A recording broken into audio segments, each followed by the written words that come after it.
ADGP ആണ് സംസ്ഥാനത്ത് ജനങ്ങളുടെ രോഷം സർക്കാരിനെതിരെ തിരിച്ചുവിടുന്ന രീതിയിൽ സംസ്ഥാന സർക്കാരിന്റെ പോലീസ് നയത്തിനെതിരായി പ്രവർത്തിക്കുന്നയാൾ എന്ന് അങ്ങ് പറയുന്നു.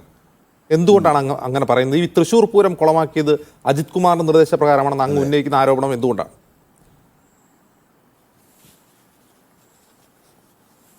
അജിൻസ, ഞാൻ ഇന്നല്ല അത് പറഞ്ഞത്. ഈ തൃശ്ശൂർ പൂരം കലക്കിയ പിറ്റേ ദിവസം ഞാനന്ന് ഫേസ്ബുക്ക് പോസ്റ്റ് ഇട്ടിട്ടുണ്ട്. ഇവനെയൊക്കെ നിലക്ക് നിർത്തണം. അന്ന് ADGPയുടെ പേര് ഞാൻ പറഞ്ഞിട്ടില്ല. ഇവരാണ് ഈ സർക്കാരിനെ തകർക്കുന്നത്.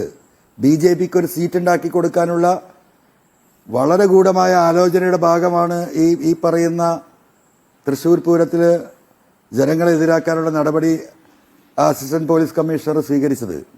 അത് അന്നേ പറഞ്ഞതാണ്. ആ ഒരു കാര്യമല്ല, ഒരുപാട് കാര്യങ്ങൾ ഞാൻ ആവർത്തിക്കുന്നില്ല. ഇന്നലെയും മിനിയാന്നൊക്കെ ആയിട്ട് ഞാൻ പറഞ്ഞുകൊണ്ടിരിക്കുന്നതാണ്. ജനങ്ങളെ എതിരാക്കുക, പെറ്റി കേസുകൾ എടുക്കുക, പെറ്റി കേസിന് വലിയ ഫൈൻ ഈടാക്കുക, സർക്കാരിന്റെ നയമാണെന്ന് പറയുക. ഈ രീതിയിൽ ഈ പറയുന്ന ജനങ്ങളുടെ ഏറ്റവും അടിസ്ഥാനപരമായ വർഗത്തിന് 5 ലക്ഷത്തിലധികം വീടുണ്ടാക്കി കൊടുത്തൊരു ഗവൺമെന്റാ ലോക ചരിത്രത്തിൽ കാണാൻ കഴിയുമോ? മറ്റ് 5 ലക്ഷം വീടുകൾ കൂടി ഉണ്ടാക്കുകയാണ്.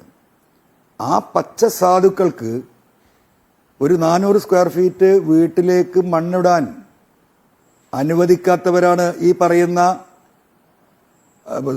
MR അജിത് കുമാറും അദ്ദേഹത്തിന്റെ സന്തത സഹചാരികളായ ശശിധരനും ഈ പറയുന്ന സുജിത് കുമാറും എല്ലാവരും. ഇതൊക്കെ ജനങ്ങളെ എതിരാക്കുന്നതല്ലേ? അതുകൊണ്ട് തന്നെയാണ് അദ്ദേഹം ജനവിരുദ്ധനാണ്. ഈ ഗവൺമെന്റിനെ ഏറ്റവും കൂടുതൽ ഈ ഗവൺമെന്റിനെ തകർക്കാൻ അത് വളരെ ടാക്ട്ഫുൾ ആയിട്ടാണ്. ഒരു പോലീസുകാരന്റെ ബുദ്ധി ഉണ്ടാവുമല്ലോ.